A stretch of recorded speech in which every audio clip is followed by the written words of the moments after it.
Coming up today, Korea and Indonesia agree to bolster their economic ties at summit talks in Seoul. Korea is keen to strengthen its presence in the massive Southeast Asian market. Urging reforms to boost productivity and employment, the OECD cuts Korea's 2016 growth forecast to the 2% range. It also says it sees room for a rate cut. Plus, the Korean government accuses the Japanese auto giant Nissan of cheating on emissions tests. Stay tuned for these stories and more.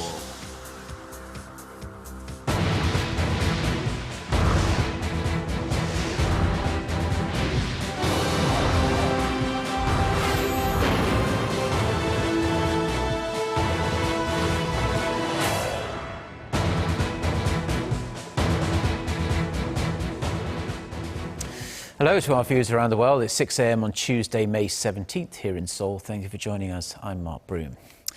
Our top story this morning, South Korea and Indonesia have sealed around a dozen deals aimed at boosting trade links and enhancing cooperation in future growth engines.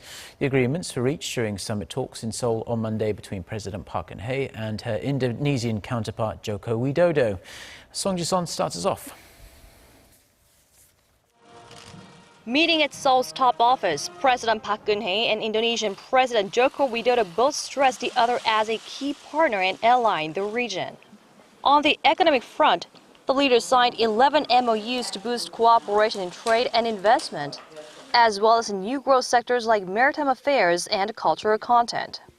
Seoul will get involved in Indonesia's infrastructure projects worth $6 billion, including construction of a light rail transit system in Jakarta for the 2018 Asian Games. Korean companies will also get involved in developing Indonesia's rich gas reserves and help Jakarta better manage its spatial data with Seoul's ICT systems. Cooperation will also cover the creative economy, especially in the area of cultural content. 양국은 그동안 인프라 및 에너지 개발 분야에서 많은 협력을 해왔는데 이제 신성장 동력 창출을 위한 협력을 강화해 나가야 한다는 것이 조코이 대통령님과 그것의 의견을 같이 하였습니다.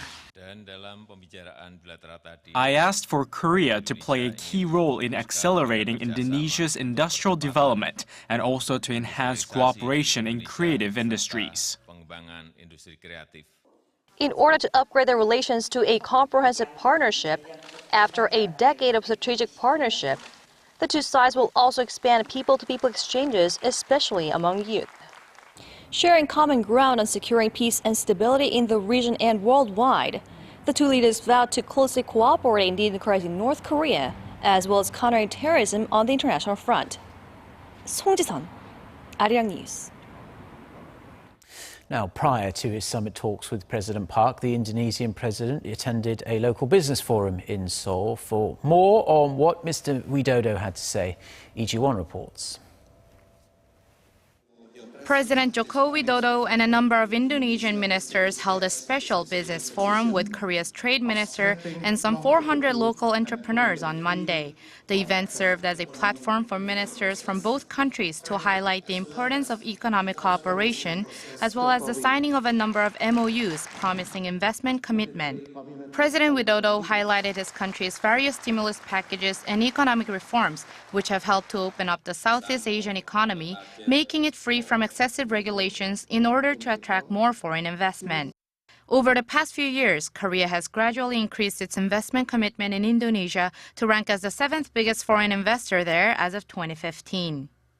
And with the latest MOUs worth some $2 billion, Korea is set to jump into Indonesia's solar energy sector and power plant projects. In the new government, with the new focus in the two things, the first is infrastructure, and the second, how to build 5 sectors, including like manufacturing. MOU focusing to build infrastructure specific in the power generation. The chairman added that their business meeting with Korean firms resulted with both sides seeking ways to further increase economic cooperation, including boosting imports and exports by easing regulations. 이지원, Arirang News. A number of institutions, including the International Monetary Fund, have slashed South Korea's growth outlook for this year to the 2% range.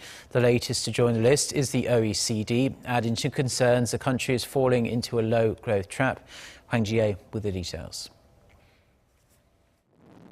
Releasing its survey on Korea on Monday, the OECD cut Korea's 2016 growth outlook to 2.7%. The downgrade marks a 0.4 percentage point cut from its previous outlook. For next year, the organization expects Korea to grow 3%, also down 0.6 percentage points from its earlier projection. The OECD cited the aging population and slumping exports as risks the Korean economy is facing. It also pointed to the rapid rise in household debt and the slowing Chinese economy as factors that could further dent the country's growth. The head of OECD's Korea desk, Randall Jones, adds that Korea has room for expansionary fiscal and monetary policies to rev up the economy, although such short-term boosts cannot be a cure-all for tackling the low-growth trend.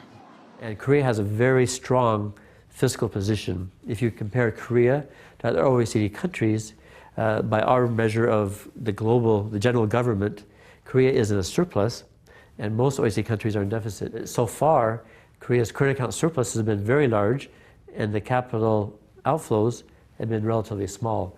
So I don't see that as a serious constraint at the moment.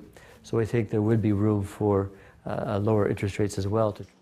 He also emphasized a need for a reduction in the amount of red tape in the service sector, which has lower productivity than the manufacturing sector, as well as a decrease in the number of obstacles blocking women's employment to raise the country's growth potential. Hwang Ji-ae, Arirang News. South Korea, the United States and Japan are expected to hold joint missile defense drills in late June. The three feel the need to join forces as North Korea's nuclear missile capabilities become more advanced. Kwon So-ah reports. It's going to be the first time South Korea, the U.S., and Japan conduct a trilateral anti-missile exercise in defense against North Korean threats. Seoul's defense ministry said Monday that the drills are expected to be held on June 28th in Hawaii, prior to the U.S.-led biennial Rim of the Pacific exercise, or RIMPAC, the world's largest multinational maritime warfare exercise scheduled from June 30th to August 4th. During the trilateral drills, all three countries will dispatch warships equipped with Aegis combat systems, which searches, tracks, and guides weapons using high-powered radar technology. A ministry official said Seoul, Washington, and Tokyo are still adjusting the details for the drills, which aim to provide South Korea with more effective defenses against Pyongyang's advancing nuclear and missile provocations. While the three nations have conducted search and rescue exercises in the past, next month's exercise will focus on sharing information on the detection and tracking of any potential missile threats. However, it won't involve how to actually intercept them. The official also denied the drills are connected to South Korea joining the U.S. missile defense system, as the Japanese Asahi Shimbun implied in a report earlier in the day. There are concerns such speculation could arouse criticism from China and Russia. The upcoming missile defense drills, however, do appear to reflect closer three-way military cooperation, marking progress since the three countries signed an intelligence sharing pact in 2014. Kwon So-ah, Arirang News. The government has advised South Koreans travelling to the China-North Korea border to be extra vigilant amid fears the North might carry out kidnappings or even launch small-scale terror attacks. Ji Mang-gil reports.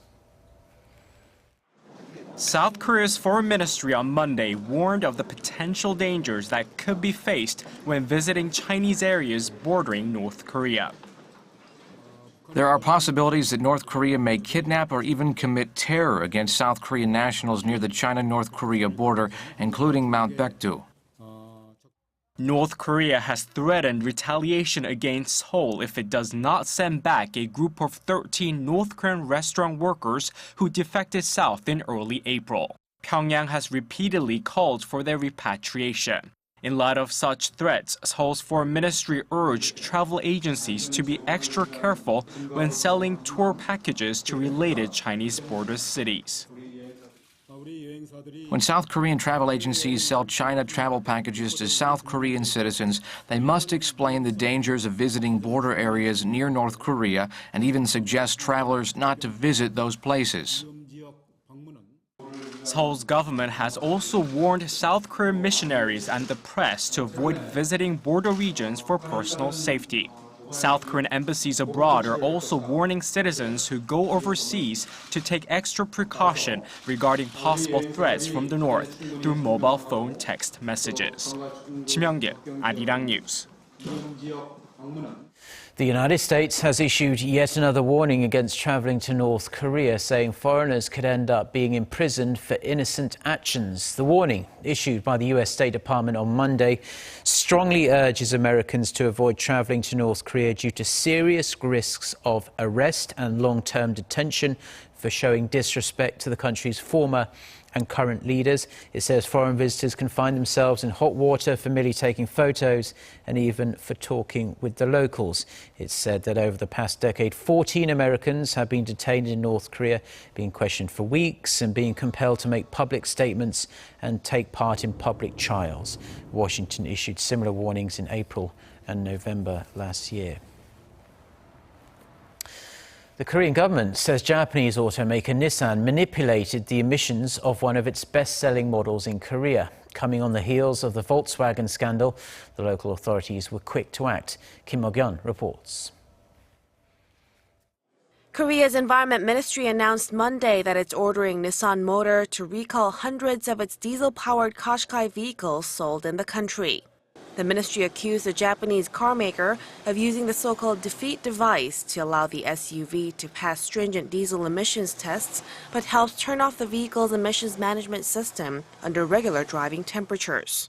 Nissan's Qashqai use an emissions cheating device like Volkswagen.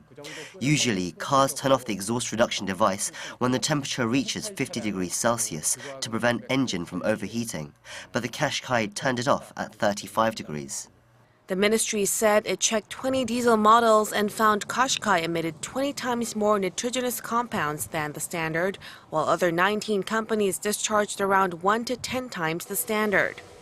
The government plans to fine Nissan Korea $280,000 and sue the head of the company's local operations. Nissan has denied any wrongdoings and said in a statement that it has not and does not employ illegal defeat or cheat devices in any of the cars it makes. The nationwide recall affects 814 Qashqai vehicles sold in Korea since November 2015 and is likely to negatively affect the automaker's image. Just last month, another Japanese car manufacturer, Mitsubishi Motors, admitted to having falsified fuel efficiency test data since 1991. Kim Mo-gyun, Arirang News. Now we have some news just coming in. Korean novelist Hangang has won this year's Man Booker International Prize for her novel The Vegetarian. This marks the first time a Korean novelist has won the global award, and she beat 12 others on the long list. She shares the £50,000 prize with her translator, Deborah Smith. Now, The Vegetarian is a novel about a woman who wants to reject human brutality and gives up eating meat, and is really just a tale about modern-day South Korea. The Man Booker Prize is extremely prestigious as well. It's one of the top 3 literary prizes in the world. We'll have more updates on this exciting story for Korea in our next newscast at 10 a.m. Korea time. Now, a top official at the US Federal Reserve says the case for raising rates at the Fed's next meeting in June is pretty strong. In an interview with the Washington Post, Jeffrey Lacker, president of the Federal Reserve of Richmond, pointed out that inflation is moving towards the Fed's target of 2%. Labour markets have improved and the downside risks at the start of the year have dissipated. He also expressed concern that by not raising rates, the Fed might be falling behind the curve as the economy strengthens. Investors believe the Fed will stand pat on rates at next month's meeting, citing the slowdown in the broader global economy and recent turmoil in financial markets. Japan has been hit by another earthquake, this time a 5.6 magnitude trembler in the north of the country. The Japan Meteorological Agency said the quake struck Ibaraki Prefecture at around 9:23 p.m.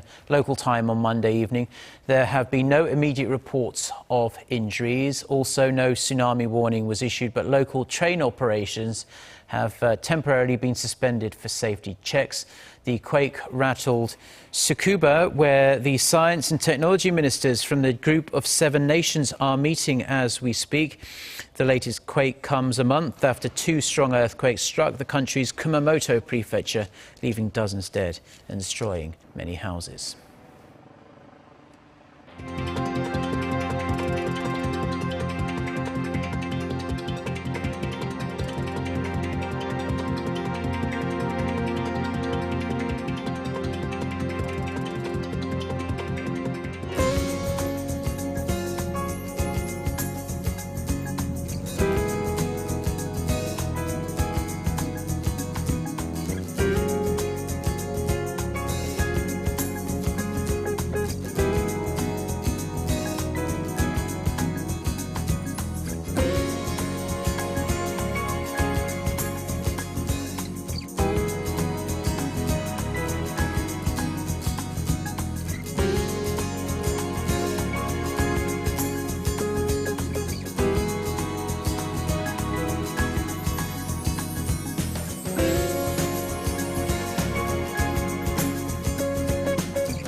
Well, that's all we have for now. I'm Mark Broom. Thank you as always for watching. We'll be back throughout the day with more newscasts. Our next one coming up at 10 a.m. Korea time. So until then, goodbye.